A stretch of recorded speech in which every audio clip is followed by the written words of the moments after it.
welcome into our overtime segment here on SportsSource.tv. Happy to have you with us. It's brought to you every week by the folks at Smokin' Joe's, 2 area locations. For those of you that enjoy a good cigar, as I do, you need to get down to Smokin' Joe's on Paper Mill. That's the original store. Or Smokin' Joe's in Alcoa. Tell Mike Hicks and his family that I said hello.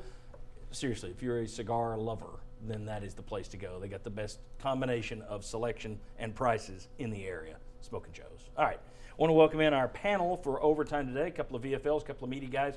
Sterling Hinton, former Vol quarterback. Chuck Cavaleras, Josh Ward, Mike Stoll, former Vol offensive lineman. These two were teammates for what, 3-4 seasons? You're in there? 3 years. 3 years. 3 years. I think you're 1 year older than him. 2 years? 2 years. 2 years older. 2 years by class. Good. That means you're 2 years older than me, too. That's all right. And yet you look 25 years younger. All right. We will provide an in-depth preview of Tennessee Appy State coming up on Thursday on Fox 43 in Knoxville, 7 to 7:30. We're going to do that every Thursday, but we're going to have an in-depth preview there. But I did want to chat, next overtime segment, a little bit more about the Appy State game. Just a couple of quick questions for you. Do you think that this team could possibly be looking forward to the battle at Bristol? It's only the biggest college football game ever. You know, everybody's been telling you all off season your top 10. You got Virginia Tech. You got the big game. Everybody's watching. You got Appy State. You know, that's good. But is there any chance you're overlooking Appy State at all? I don't mean to the point Absolutely of losing. not. No chance at all. Any of these guys? No chance whatsoever. No chance. No chance. Not with this team. Not with this team. Not at all. Okay. Mike Stoll. You know, so I think because Virginia Tech is not as highly touted as they have been in the past, there's maybe not as much focus on that game, so you can put a little more focus on what Appalachian State's doing. They have tenure. They have some experience in there. So I think they're ready to go out and play. I think also the good news is they have been, highly ranked, a lot of hype coming out, and there's been a lot of they're not that good talk out there as well. You have had that recently, yeah, that's helped. So CBS rated them the most overrated Southeastern Conference team. There's a lot of things out there to where, okay, let's go out and prove them wrong and kick the season off right. So I think that's helped keep the focus on the game. One of the things Butch Jones says when they moved this thing, though, to Thursday was he was happy about it because it helps get the team focused more. I think they're going to be more focused for a Thursday night kickoff on the SEC Network against Appy State than they would have been for a noon kickoff on Saturday against Appy State. Is that fair to say, you guys? Yeah, totally. The crowd will be better, I think, on a Thursday night, even though it might be difficult for some fans to get there. But also I think it helps the coaching staff as they're trying to get Tennessee prepared for Appy State. 2007, the Michigan game, even though since then every power conference team has handled Appalachian State, you always have that 07 upset for coaches to point to. And Appalachian State did win 11 games last year, so they are coming off a good season. So I think it's an easy sales pitch for the Tennessee staff. We went through that back in the summer, Chuck, of all the, you want to say, well, Appy State, they're pretty good. Aside from that Michigan game, they've really been blasted every time they've played a Power 5 team since then. Your thoughts on, no, it was your other mic that fell. Your thoughts on Thursday night game, though, as a fan. All right, we've talked about it's probably helpful to the team. As a fan, would you prefer a Saturday, or are you good with this Thursday night thing? No, I think the fans prefer Saturday, especially the ones who got to travel from like the mid-state and other areas. Another kind of, to me, a wild card to think about. I've noticed in some of the weather forecasts there is going to be a good chance of rain earlier in the day, maybe even before kickoff. That could kind of dampen things. And as an underdog coming in, you're always looking for a little bit of something that just throws things off. And that could be something that would, play into it just a little. First test for that field. Yeah. Rains. Here we go. Yeah, I mean, it could be. Well, the field is in way better shape than last year. I can tell you that right now. The field is like a Cadillac right now. Well, it couldn't be much worse. All right, let's talk about let me ask the former players here, because you guys played on non-Saturdays. First of all, in 1990, you both played in a Sunday season opener against Colorado out in the Pigskin Kickoff Classic, I guess it was called.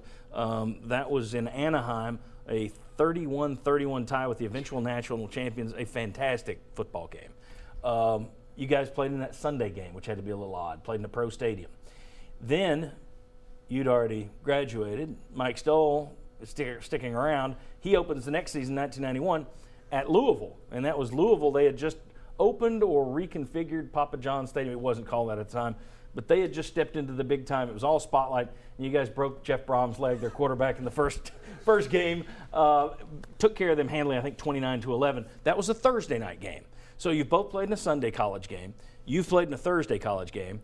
As a player, your thoughts on doing that non-Saturday game? Good, bad, doesn't matter. Well, with me, I remember the Colorado game like it was yesterday. It was incredible. But the thing about it, as you prepare for a game, it's all about game week. So once you get in season, we don't really pay attention to the days as the fans do. It's about game week preparation. 5 days before the game is what you do. 4 days before the game is what you do. 3 days before the game is what you do. So you get your body into that habit. We're creatures of habit. And that's exactly what they've done this year. They're doing things today they wouldn't normally do on a Sunday. It's game week preparation. What day it is, it doesn't matter to a player, more to the fans. Mike Stoll. Yeah, so, and for us, it was the first game of the season, so Thursday's not that big of a thing because you've got the whole preseason to adjust to that day. Right.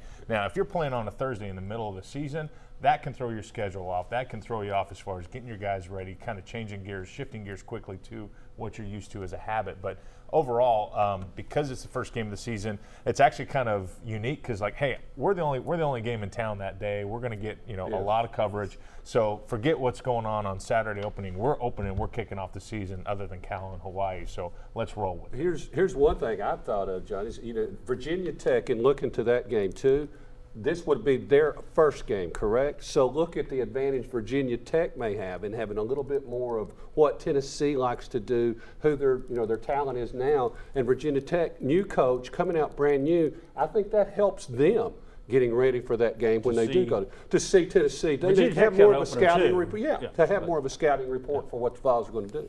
All right, you got something, Josh? Yeah, and he's right there. Virginia Tech has a new quarterback as well, Jared Evans, who's coming in, JUCO transfer, who looks like he could be a really good player now in Justin Fuente's offense. So for the staff, I think that could be a benefit. And I think everybody knows what Fuente did with Paxton Lynch out there at Memphis. Pretty good. But he had more than 1 year with the kid. He had more than one off season with the kid. Right. So we'll see what he does with this guy at Virginia Tech.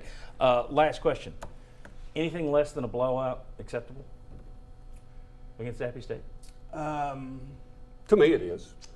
I mean, It's an opener. it's an opener. It's on a Thursday night.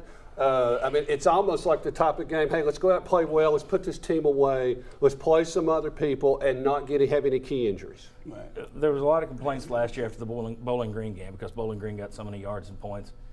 But the bottom line is win the game. Yeah. I mean, Win it. if you win 12 games by 1 point each, no one's going to care that you won them by 1 point each. You just win the game.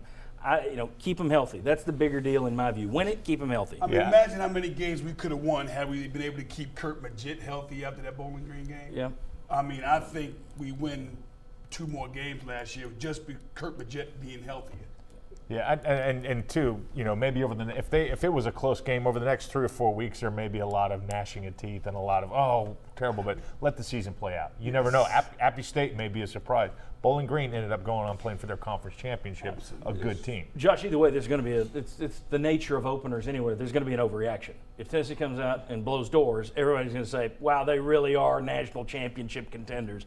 And if they struggle, all those people who've said they're overrated, all those people who say Butch Jones can't get it done, they're going to have their megaphones out. And they're going to be yelling it to the skies. Yeah, we probably make the same mistakes every year after week Yes. one, right? We overreact that Sunday, Monday, whatever day it is. But and Appy State, I picked Tennessee to blow them out in the end and win big. I went with Sterling at 35 or so. But they do have a really good offensive line, a running back that went for 6 yards a carry. What if they are able to extend some drives with that and it's lower scoring? So if that were to happen and it's not a huge blowout for Tennessee, but Tennessee still wins and plays well, get out of there, get ready for Virginia Tech and the SEC. Don't forget who the defensive coordinator is there.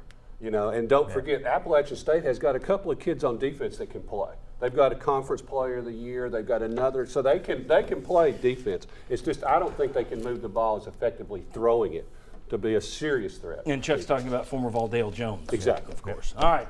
Mike Stoll, Josh Ward, Chuck Cavalier, Sterling Hinton, thank you guys very much for being here. We'll see you on Thursday night on Fox 43 at 7 o'clock for our big Appy State preview show.